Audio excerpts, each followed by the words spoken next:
నాగరాజు గారిని అయిన తర్వాత గంధం విజయ్ చందర్ గారిని ఈరోజు అరెస్ట్ చేసి మెజిస్ట్రేట్ ముందు హాజరుపరచడం జరిగింది. వారిని జ్యుడిషియల్ రిమాండ్కు తరలించడం జరిగింది. ఈ సంఘటనలో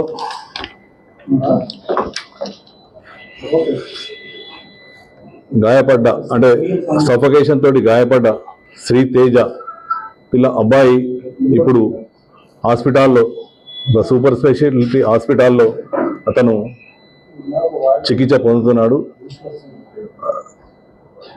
చికిత్స జరుగుతున్నది. ఇంకా దీనిలో ఈ కేసులో పరిశోధన కొనసాగుతున్నది. దీనిలో సీసీ ఫుటేజీలు అయినాక అక్కడ ఉన్న సాక్ష్యాల ఆధారంగా సంఘటనపై పూర్తి స్థాయిలో న్యాయ నిపుణుల సలహాలు, మా ఉన్నతాధికారుల సలహాలు తీసుకుంటూ దీనికి ఇంకా ముందుకు సాగుతుంది. దీనిలో చట్టరీత్యా ఎవరెవరైతే దీనిలో ఇంకా పాలు పంచుకొని ఉన్నారో వారందరిపై తదుపరి చర్యలు ఉంటాయి. Thank you.